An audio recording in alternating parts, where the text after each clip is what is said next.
Assalamualaikum warahmatullahi wabarakatuh. Bismillahirrahmanirrahim. Allahumma sholli ala sayyidina Muhammad wa ala ali sayyidina Muhammad. Baik, uh, ilmu mental dan kopinya sudah disiapkan. Kita akan memulai belajar tentang kaidah fikih. Kemarin kita belajar tentang kaidah pertama, yaitu al-umuru bimaqasidiha.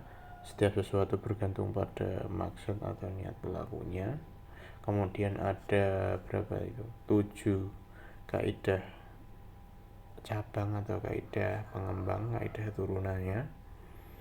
Kali ini kita akan belajar tentang kaidah induk yang kedua, yaitu al-yaqinu la yuzalu bisyak. Saya ulangi lagi, al-yaqinu la yuzalu bisyak. Keyakinan tidak dapat dihilangkan dengan keraguan. Jadi al-yakin di sini itu sesuatu yang pasti berdasarkan pemikiran mendalam atau berdasarkan dalil.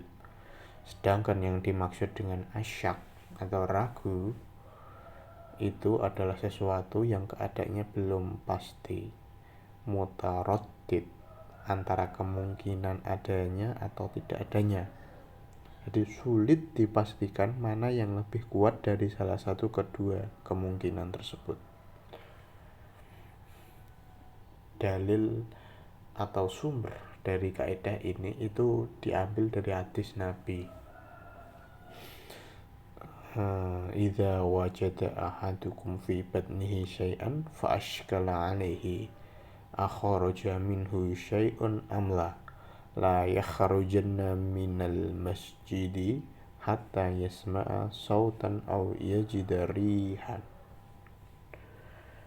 Apabila salah seorang kamu mendapatkan sesuatu di dalam perutnya, lalu timbul persoalan apakah sesuatu itu telah keluar atau belum, maka janganlah keluar dari masjid hingga ia mendengar suara atau mendapatkan baunya.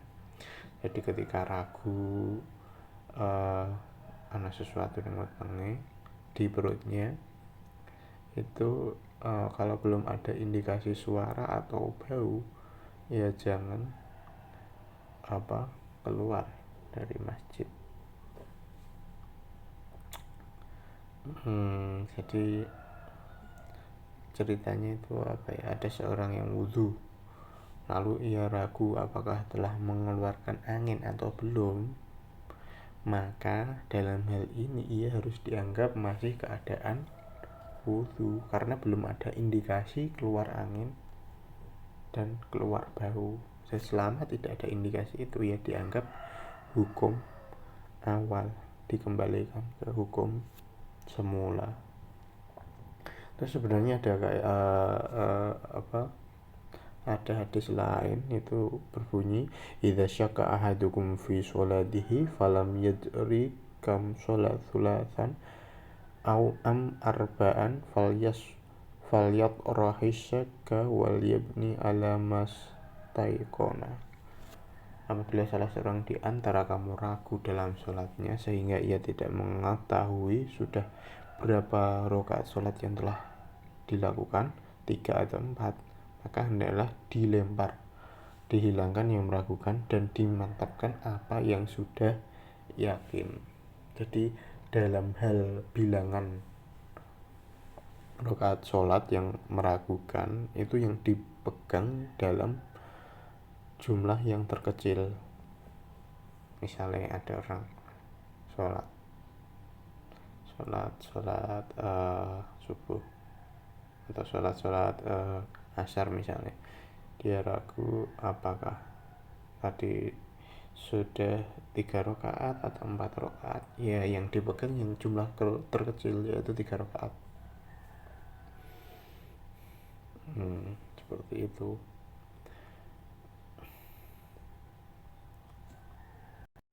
Kalau misal ada orang ragu sholatnya itu 6 rakaat atau 5 rakaat, ini ragu nih ya keliru ini.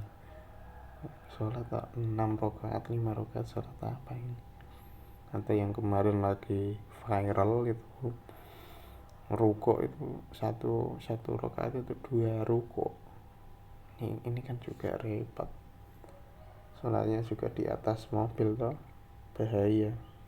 Nah, kalau ada orang usil terus mobilnya dijalankan terus bapak-bapaknya jatuh kan juga bahaya. Yang penting sholat ya di tempatnya, di masjid atau di ibadah, jangan dijadikan show apa atau apalah. Sholat ya esensinya kan menghamba, bukan untuk yang lain, agenda yang lain.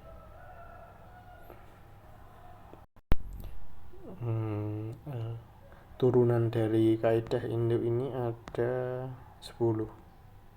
Jadi kaidah induk ini sangat penting sekali bagi orang-orang yang was-was dalam beribadah. Orang-orang yang ragu dalam beribadah ini bisa memakai kaidah ini, bisa menjadi solusi. Jadi orang yang was-was itu orang yang ragu-ragu. Misalnya tadi sudah wudhu apa belum, tadi rokaatnya 3 atau 4. Kadang biasanya kalau ciri orang was-was itu kalau takbir itu diulang-ulang, Allah Allah, kalau takbiratul ihram diulang-ulang. Ya ini menjadi kaidah ini sekali lagi bisa menjadi istilahnya pegangan untuk orang-orang yang was-was itu. Kaidah turunan yang pertama, al aslu baqa'u ma kana ala ma kana. Hukum asal adalah tetap apa yang telah ada atas yang telah ada. Iya maksudnya. Kita langsung ke contoh biar lebih mudah. Ketika ada seorang yang sahur merasa ragu apakah sudah terbit fajar atau belum. Ini kondisinya misalnya di pelosok atau di mana gitu, yang enggak ada ngui-ngui. Kalau di tempat saya ngui-ngui, enggak ada indikasi atau peringatan bahwa sahurnya sudah selesai. Itu dalam kondisi seperti itulah. Ada orang yang sahur ragu apakah sudah terbit fajar atau belum, maka puasa seorang tersebut dianggap sah karena menurut hukum asal diberlakukan keadaan waktu belum terbit fajar. Jadi sampean untuk mengingatnya adalah dikembalikan ke hukum asal itu ya. Semuanya kalau ada keraguan dikembalikan ke hukum asalnya. Terus contoh lain biar lebih mafhum. Ada seorang membeli kulkas yang biasanya ada label halal dari ormas, membeli kulkas terus mengajukan gugatan kepada penjualnya dengan alasan kulkas yang dibeli setelah sampai di rumah tidak berfungsi. Gugatan pembeli ya nggak bisa dibenarkan karena menurut hukum asalnya kulkas itu dalam keadaan baik. Jadi pembeli beli kulkas terus di rumah kan, ketika waktu beli offline ya, ini kasusnya beli terus dicek fungsi, terus di rumah enggak berfungsi ya nggak bisa, pembeli nggak bisa menuntut kecuali ya ada perjanjian tertentu sebelumnya, misalnya ada garansi, itu boleh. Kayak beli kalau kita beli lampu di toko listrik itu kan dicek dulu biasanya ya, di toko listrik tertentu itu lampunya ditaruh di fitting terus dicek hidup ya mas ya, oke, fine. Terus sampean di rumah kok dipasang nggak bisa, terus sampean protes, Ternyata dicek kemudian sampai belum menghidupkan saklar, lupa. Jadi biasakan diteliti dulu, jangan marah-marah, jangan kayak bos marah-marah dulu, meneliti akhir-akhir, wah ya repot kalau gini. Kemudian kaidah yang kedua, al aslu baro'atu zimmah, hukum asal adalah bebasnya seseorang dari tanggung jawab. Misalnya ada ini dalam kasus pidana ya, ada terdakwa tidak mau bersumpah, maka tidak dapat diterapkan hukuman, karena menurut hukum asal seseorang itu bebas dari tanggungan atau beban. Jadi dalam hal ini yang bersumpah adalah pendakwa. Ini dalam kasus jinayah Islam, mungkin jinayah Islam, pidana Islam. Kalau dalam pidana di hukum nasional orientasinya kan barat, mayoritas orientasinya barat. Oke, lanjut ke kaidah berikutnya, yaitu al aslul adamu, hukum asal adalah tidak ada sesuatu.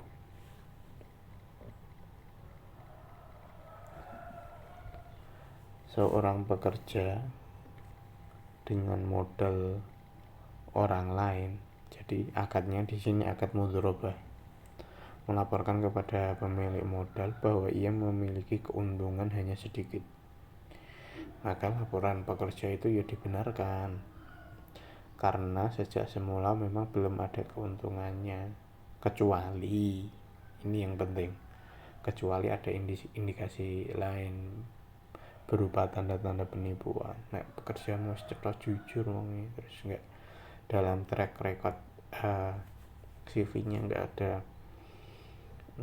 pernah melakukan penipuan, dicek di pekerjaan dia sebelumnya juga enggak pernah, ya memang laporan pekerja tersebut ya dibenarkan. Terus contoh lain ya biar lebih ngeh, apabila ada pertengkaran antara pembeli dan penjual tentang adanya cacat barang yang diperjualbelikan. Bila pembeli ingin mengembalikan barang yang sudah dibeli atau ingin diganti dengan alasan cacat, maka penjual dapat menolak keinginan pembeli tersebut. Jadi karena menurut asalnya barang tersebut tidak cacat itu baru datang kemudian. Ya, yang kayak kasus orang beli lampu tadi itu. Jadi kalau membeli itu memang harus hati-hati, kan syarat pembeli itu dalam Syafi'iyah kan harus mumayyiz, harus dolor. Orang dolor disuruh transaksi jual beli ya enggak sah menurut Imam Syafi'i. Terus kalau akadnya anak kecil itu gimana? Itu nanti ada istilahnya hilah itu mengelak hukum atau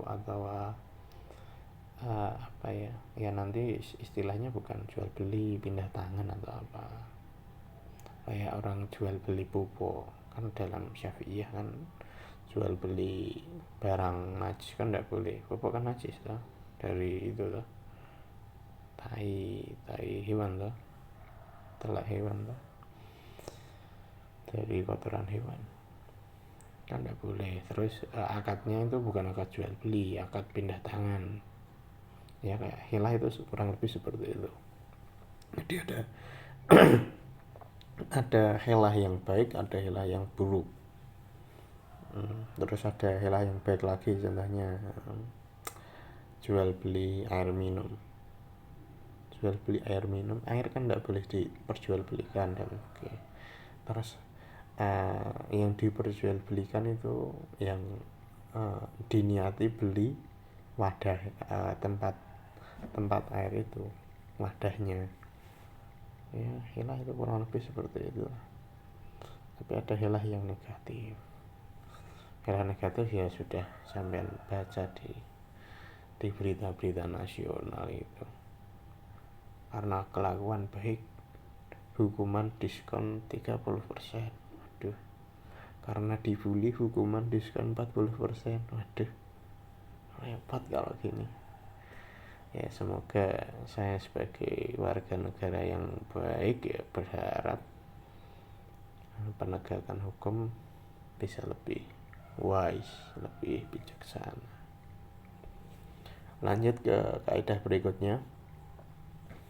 Al-aslu fil asya'il ibahatu hatta yadullad dalilu ala tahrim.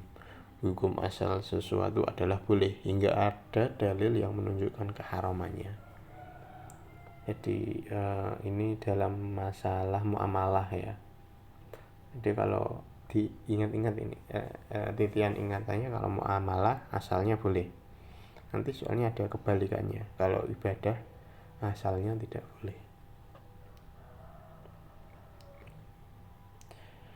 Misalnya ada seekor hewan yang sulit ditentukan keharamannya karena tidak ditemukan sifat-sifat dan ciri-ciri yang dapat dikategorikan hewan haram, maka hukumnya halal dimakan. Ini apa ya? Sangat kaidah fikih itu sangat fungsional sekali, sangat berfungsi sekali. Sampai di misalnya anak mapalah, anak-anak yang suka camping di gunung gitu, kalau misalnya menemukan hewan, terus ditemukan hewan misalnya, wah ada hewan aneh ini, punya sayap, punya kaki, bisa menyemburkan api. Waduh, hewan apa ini?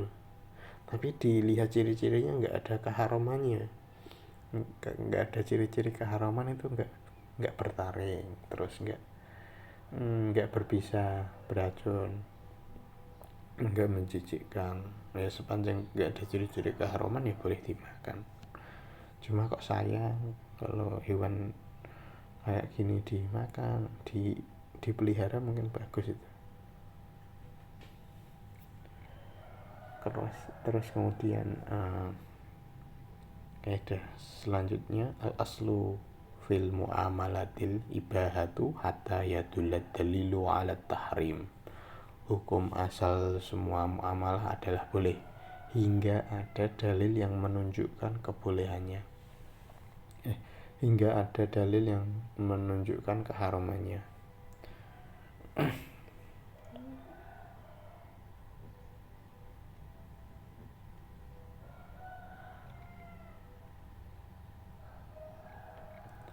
Itu kaidah itu terusan kaidah sebelumnya ya. Kemudian kaidah ini yang kebalikannya. Al aslu fil ibadati tahrimu hatta yadulla dalilu ala ibahati.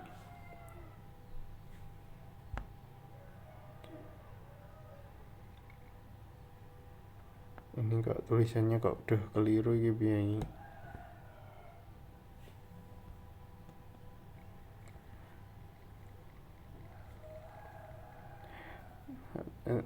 Itu yang ala tahrim dicoret jadi alal ibahah ya.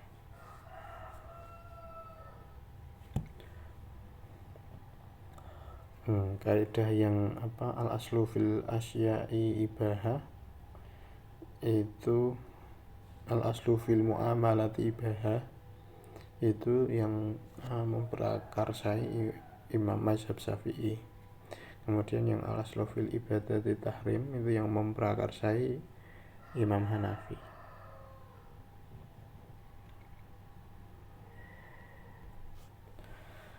Kemudian ada al-aslu fi kulli hadithin taqdiruhu bi aqrabi zamanihi. Hukum asal setiap peristiwa penetapan hukumnya menurut masa yang terdekat dengan kejadiannya. Kayak apa ya? Kayak dokter lah, dokter terus operasi, selesai, ditinggal di pasien dibawa pulang. Setelah beberapa setelah beberapa hari di rumah, naudzubillah, malah nyawa melayang. Ya dokter nggak bisa disalahkan. Yang menjadi penyebabnya ya yang dekat-dekat, mungkin entah karena keliru pola makan atau apa atau hal-hal yang bisa memicu.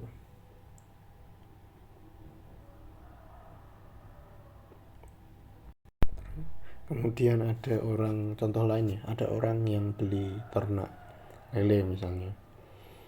Saat pembeli, proses transaksi jual beli, dicek lelenya sehat-sehat, seger-seger. Kemudian dibawa di rumah, taruh kolam di rumah. Setelah beberapa hari lelenya kok udah mati. Ini yang pembeli nggak bisa dituntut. Jadi yang faktor yang dekat-dekat kematian lele misalnya karena mungkin pengelolaan air kolam keliru atau pemberian makan yang kurang tepat atau faktor eksternal misalnya saja cuaca. Jadi yang faktor dekat-dekatnya pembeli nggak bisa itu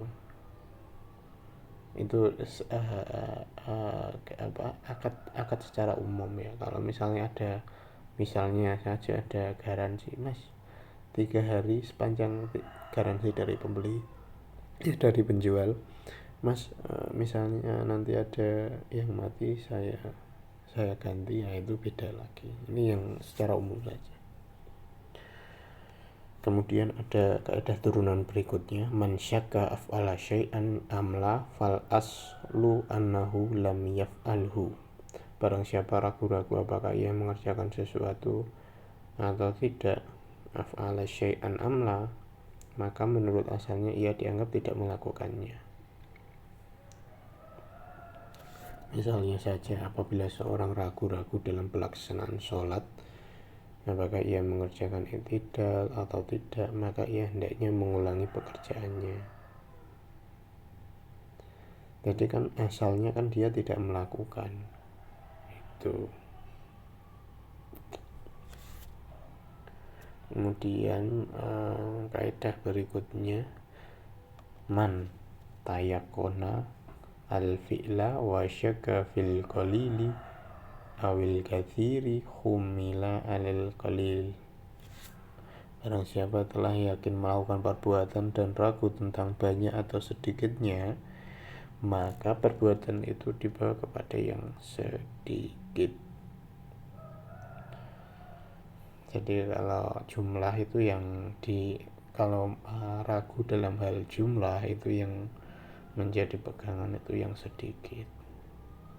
Sangat praktis sekali kaidah fikih ini, sangat berfungsi sekali,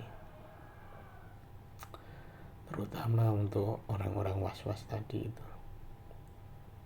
Misalnya saja ada debitur yang berkewajiban mengangsur uang. Debitur itu orang yang berhutang, orang yang pinjam uang. Kalau kreditur orang yang minjemi, orang yang punya uang.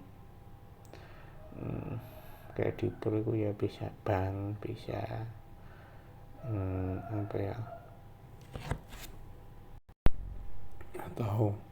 atau lintah darat, rentenir. Jadi orang yang meminjami uang tapi bunganya itu terlalu tinggi. Jadi di sana ada eksploitasi. Kalau di tempat saya itu istilahnya penjual kembang, penjual bunga. Bahasa Jawanya bakul kembang. Ada yang jadi nyalon bupati. Ya memang kalau calon pejabat ya memang butuh modal banyak, butuh kapital banyak, termasuk modal popularitas, modal basis massa itu harus punya. Kalau enggak ada punya itu ya ya sulit lah untuk jadi. Kemudian kok sampai sana itu gimana? Ya ini contohnya, kembali lagi ya, jadi ada debitur yang berkewajiban mengangsur uang yang telah disepakati bersama kreditur, merasa ragu apakah angsurannya yang telah dilakukan itu 6 kali atau 7 kali, maka harus dianggap baru mengangsur 6 kali. Kalau ada ragu antara bilangan banyak atau sedikit, yang dipegang itu yang sedikit. Ini contohnya apa ya? Contoh manajemennya buruk ini, kok sampai lupa 6 kali atau 7 kali. Mungkin di zaman dulu mungkin ini contohnya. Kalau sekarang mungkin udah bagus manajemennya. Kemudian yang kaidah turunan yang terakhir yaitu al-aslu fil kalami hakikotu. Hukum asal dalam pembicaraan adalah yang hakiki. Contohnya ada seorang yang mengatakan, saya mewakafkan harta milik saya kepada anak-anak saya. Dalam hal ini maka apabila ada di antara cucu-cucunya yang menggugat dengan maksud bahwa harta wakaf itu juga menjadi haknya, maka gugatan tersebut tidak dibenarkan, sebab menurut hakikat perkataan anak ya terbatas pada anak kandung dari pihak yang berwakaf, tidak cucunya. Cucu tidak termasuk.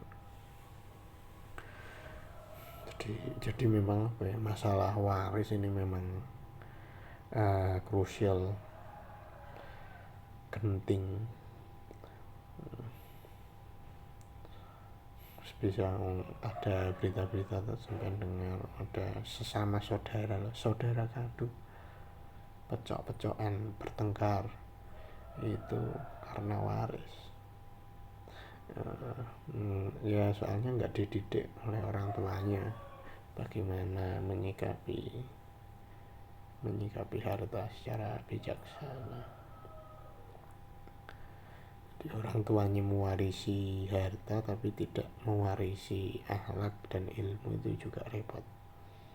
Atau sebaliknya juga saya kira repot, mewarisi ilmu akhlak tapi hartanya tidak atau nggak ada, itu juga kasihan anaknya. Atau yang proporsional, yang seimbang, marisi ilmu akhlak juga marisi harta. Itu menurut saya sih, barangkali keliru juga, nggak tahu. Mungkin itu saja pertemuan pada hari ini. Jadi sering-sering dibaca, direview, dihafalkan, karena ilmu itu semakin sering diulangi semakin masuk.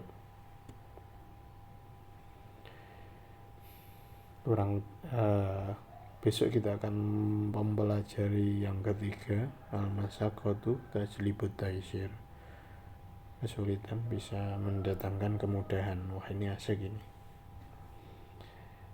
Tetap antusias dalam belajar, dalam mencari ilmu, karena ilmu adalah nurun, ilmu adalah contekan, ilmu adalah cahaya, coy. Kurang lebihnya itu. Billahi taufiq wal hidayah. Wassalamualaikum warahmatullahi wabarakatuh.